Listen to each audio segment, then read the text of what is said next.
4번 직선의 방정식 두 번째 이야기를 좀 해보도록 하겠습니다. 자, 두 번째는 법선 벡터에 대한 이야기인데 그림을 일단 좀 또 나타내볼게. 자, 좌표편면이 또 이렇게 있고요. 자, 앞에 우리 63번에서 배운 거랑 똑같이 사실은 그냥 직선의 방정식을 세우는 내용이거든. 직선의 방정식을 세우는 내용이고 역시 이어서 또 지나는 점에 좌표를 하나 이렇게 만들 거예요. 이렇게 됐죠? 근데 아까는 우리 63번 포인트에서는 뭐였냐면 이 직선 L과 평행한 어떤 벡터, 그 D벡터를 이용해서 직선의 방정식을 나타내는 거였다면 여기서 우리가 공부할 거는 반대로 이 L이라는 직선의 평행이 아니라 수직인, 이렇게 두 녀석의 수직 관계인 어떤 벡터가 이렇게 있다. 어떤 벡터가 있다라고 해서 요거를 쌤이 H벡터라고 한번 나타내 볼 거거든. H벡터도 역시 성분으로 표현해서 A, B라고 봐볼게. 이렇게. 요런 녀석이 있을 때 직선의 방정식을 세울 수 있느냐에 대한 이야기예요. 근데 사실 우리가 이제 벡터에 대한 얘기를 한참 공부를 했기 때문에 방향 벡터를 주나 요 수직인 벡터를 우리가 법선 벡터라고 부르는 거거든. 우리 법선의 방정식도 예전에 이름 한번 들어본 적 있잖아요. 요거를 수직인 벡터, 법선 벡터라고 이렇게 이름을 붙이는 건데 사실 방향 벡터를 주나 법선 벡터를 주나 사실 똑같은 거예요. 왜냐면 우리는 어떤 벡터가 수직으로 만날 때 이렇게 수직으로 만날 때 요 벡터랑 요 벡터를 내점을 하면 0이 된다는 걸 알고 있지. 이 수직 관계에 의해서 H벡터 내점, B벡터를 하게 되면 이 녀석은 0이 된다는 걸 이미 알고 있고 그럼 얘를 활용하면 될 뿐이지 뭔가 새로운 걸 배우는 건 아니다. 이제 이런 얘기인 거죠. 자, 다시 볼게. 직선의 방정식을 세우기 위해서 요 L 위에다가 또 쌤이 이 위에 좌표 X를 이렇게 설정해 볼게요. 자, 이렇게 설정하면 지금부터 이제 우리가 할 건 뭐다? 그렇지. X에서 P에서 X를 연결한 무슨 벡터가 이 PX 벡터가 아까 그 벡터하고는 평행했지만 이번에 이 H 벡터하고는 뭐라고요? 수직이란 말이지, 수직. 그럼 당연히 관계식은 어떻게 세워지겠다? H 벡터하고 뭐하고? 그렇지. PX 벡터하고 내점을 하면 뭐가 된다? 0이 된다. 이렇게 관계식이 세워지겠죠. 됐어요? 이렇게 세워놓고 이제 아까 우리 했던 것처럼 관계식을 또 만들어 나가는 거야, 하나씩. 그래서 이거 H벡터라고 이렇게 놓고 그 다음에 PX 벡터도 좀 전에 표현했다시피 이렇게 OX 벡터를 스몰 X 벡터라고 놓고 OP 벡터를 스몰 P 벡터라고 이렇게 놓게 되면 자, 관계식으로 이렇게 쓸 수 있겠죠. PX 벡터는 스몰 X 벡터 마이너스 P 벡터 이렇게 쓸 수 있고 얘가 0이 된다. 이제 이런 얘기인 거예요. 역시 마찬가지로 이런 모습이 나타내면 요거 어떤 요 X가 만약에 주인공이라면 X 벡터가 주인공이라면 X 마이너스 P 벡터는 P하고 X를 연결하는 벡터인데 그게 어떤 하나의 벡터와 수직 관계를 만들면서 가는구나 이렇게 이해하면 되는 거예요.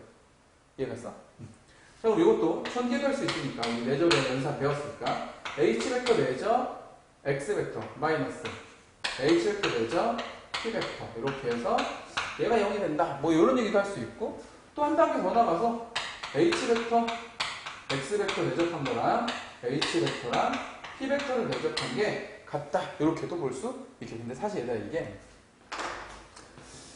요거는 수학적으로 조금 공부해 볼 가치가 있어요. 요거. 왜 가치가 있냐면 어떤 하나의 벡터에 대해서 X 벡터하고 P 벡터가 각각 내적이 됐는데 그 내적 값이 같대. 자, 얘를 이거 기하적으로 한 번만 볼게. 어떤 이렇게 가는 H 벡터 이거 수직으로 그냥 표현해보자. H 벡터가 이렇게 있다고 해보자. 이거 H 벡터라고 해볼게요. 이거 H 벡터라고 하고 그 다음에 이거하고 이제 내적해서 값을 만드는 하나의 P 벡터를 쌤이 이렇게 만들어보자 하자. 이렇게 P 벡터 하나 이렇게 있다고 해보자. 그러면 우리 알고 있다시피 H 벡터 내적 P 벡터는 H 벡터의 크기에다가 뭘 곱한 거죠? 그치? 이 P 벡터를 저 H 벡터 쪽으로 뭘 해서 수선의 발을 딱 내려가지고 요거 그래가지고 우리 어떻게 하는 거냐면 요 길이에다가 요 길이를 곱한 거잖아. 얘가? 요 길이에다가 요 길이를 곱한 거잖아. 그런데 그런데 문제는 뭐였냐면 지금 이 똑같은 H 벡터에다가 X 벡터를 한 거야. X 벡터를 내적한 거야. 근데 X 벡터를 내적했는데 걔가 어떻다는 거야? 똑같다는 거야, 이 내적값이. 그럼 내적값이 똑같다는 얘기는 요거. 요 길이가 변하진 않을 테니까 결국 요 길이를 갖는 점이 있다는 얘기죠. 그러니까 만약에 여기서 이제 만약에 관계식 이걸로 주어졌다고 하면 내적값이 똑같다는 건 이렇게 표현할 수 있을 것 같아. 여기다 연장선을 그어가지고, 그죠? 여기다 연장선을 그어가지고 이 위에 이 하얀색 선 위에 어디에 x를 잡아줄지, 어디에 x를 잡아? 여기다 x를 잡을게. 여기다 x라는 점을 하나 잡는다고 치면은 요거를 이제 OX 벡터라고 해보자 이거지. 그치? 그러면 이 길이하고 이 길이를 내적해도 여기다 수선의 발을 내린 게 되기 때문에 요 길이가 되는 거죠. 그리고 또 x는 여기에 있어도 상관없지. 이렇게. 그러면 이렇게 생긴 게 OX 벡터가 될 텐데 요거 코사인 세타. 그러니까 수선을 또 이렇게 내리게 되면 또 요 길이가 되는 거죠. 그래서 그런 점들을 놓고 보니까 결국 뭐야? 아, 이게 XP 직선이구나. 이렇게 이해할 수 있는 거죠. 이해가? 어떤 하나의 벡터가 있는데 두 녀석의 벡터가 내적을 했더니 같은 값을 가져. 그럼 그게 기하적으로 아, 이런 도형의 의미를 갖는구나라는 걸 알아두는 건 충분히 공부할 가치가 있는 것 같아요. 알겠지? 이거 좀 눈에 좀 익혀두시고. 자, 이제 우리는 또 뭘로 한번 표현해보자? 성분으로도 한번 표현해보자. 이런 얘기죠. 자, 요걸 성분으로 나타내면 이제 이렇게 되겠지. H 벡터는 A, B 이렇게 된 거죠. 오케이. 그 다음에 X 벡터는 뭐야? X 벡터는 X, Y 이렇게 된 거고. 그다음 이쪽도 A, B 있고 여기를 P, Q 이렇게 돼 있다 이거지. 됐죠? 그럼 내적은 같은 성분끼리 어떻게 해서? 같은 성분끼리 곱해서 더하는 거잖아. 네, 더하는 거니까 얘는 이렇게 나타낼 수 있겠다. AX가 누구랑 같고, 그렇죠? AP랑 이렇게 같고, 그렇죠? 뒤에도 써야죠. AX 더하기 BY가 누구와 같고, AP 더하기 BQ하고 같고, 이런 얘기죠. 그러면 우리가 똑같은 문자가 좀 연결이 가능하니까 요거 저쪽으로 이렇게 넘겨서 다시 한번 써볼게. 그럼 A로 이렇게 딱 묶어지고 X-P 이렇게 되겠죠. 그 다음 요거 저쪽으로 넘겨져서 B로 묶어지고 Y-Q 해놓고 이퀄 0이라고 하는 요게 우리가 작성하고 싶은 최종식인 거예요. 자, 역시 이것도 직선의 방정식이죠. 근데 이걸 해석할 때 이제 어떻게 하는 거라고? 여기 평행이동과 같은 관점은 똑같아. P, Q를 지나고 법선 벡터가 뭐라고요? 법선 벡터가 A하고 B, A, B다. 이런 얘기인 거예요. 법선 벡터가 A, B다. 아까 방향 벡터 있을 때는 어떻게 했었어? 방향 벡터 있을 때는 A, B가 이 분모 자리에 있고 얘네들이 이퀄 구조였죠? 근데 이제 법선 벡터로 있을 때는 AX 더하기 BY 이퀄 0 구조인 거야.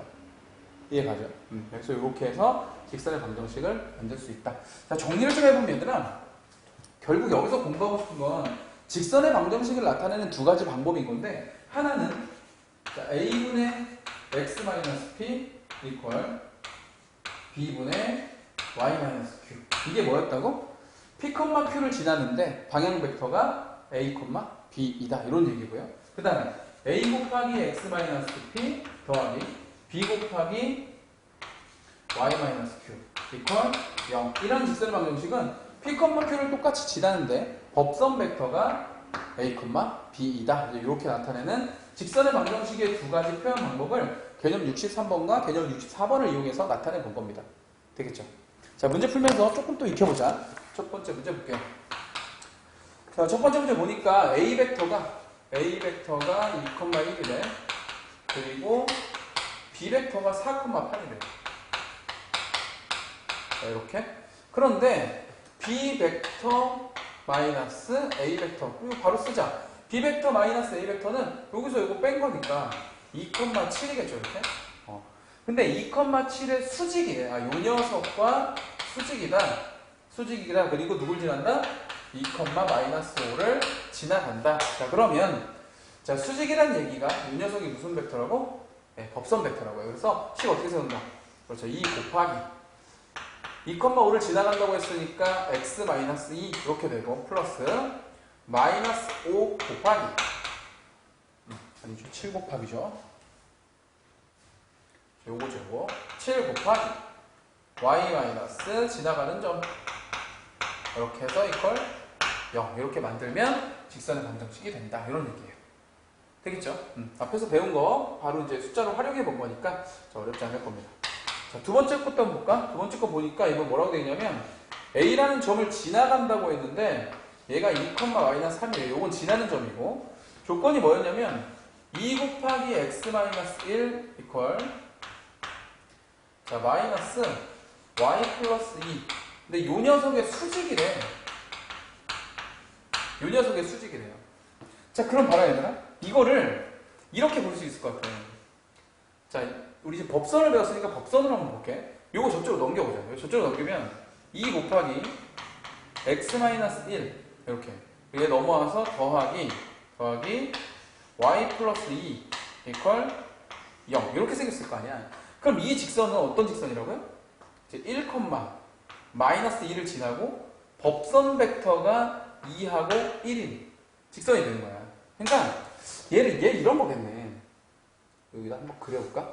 공부한다 생각하고 1, 마이너스 1을 지난대요. 1, 마이너스 여기를 지난대요. 여기를 지나가고 여기를 지나가고 지금 벡터가 2,1이잖아. 2,1 그럼 2,1이면 2,1 이렇게 요 벡터하고 어떻다면? 요 점을 지나긴 지나는데 요 벡터랑 뭐래? 수직이라는 거예요. 요 벡터랑 법선이니까 뭐 이렇게 생기면 될까? 이렇게? 뭐 이런 식으로? 요런 걸 나타내, 요런 직선을 나타내는 건데 문제는 내가 구하고 싶은 건 지금 얘가 아니라 이 노란색 직선이랑 수직이래. 그럼 얘들아 이 노란색 직선이랑 수직인 직선 아무거나 하나 해보자. 이렇게 수직인 직선이 있잖아. 당연히 이 노란색 직선의 법선 벡터가 이 주황색 직선의 입장에서는 무슨 벡터가 돼? 그렇죠. 방향 벡터가 되는 거죠. 이렇게 따지면. 얘한테는 이게 법선 벡터지만 이 직선에는 얘가 방향 벡터가 되지 않겠어? 그런 얘기야. 그런 얘기. 자, 그런 얘기예요. 그래서 내가 구하고 싶은 직선 얘는 요 녀석 2,1을 방향 벡터로 갖는 직선의 방정식이니까 2분해가 되겠지. 이렇게. 그치? 2분의 누구? x-2 이퀄 그 다음 1분의 되죠. 1분의 y 플러스 3 이렇게 해서 직선의 방정식을 세우면 우리가 원하는 답이 될 거다. 이런 얘기입니다. 되겠어요? 자, 직선을 표현하는 이제 두 가지 방법에 대한 얘기를 한번 해봤는데 뭐 괜찮죠? 그렇게 어렵지 않죠, 그죠? 자, 이렇게 활용하시면 될 것 같습니다. 자, 이제 활용 문제를 또 뒤에 넘어가면서 하나씩 좀 풀어보도록 할게요.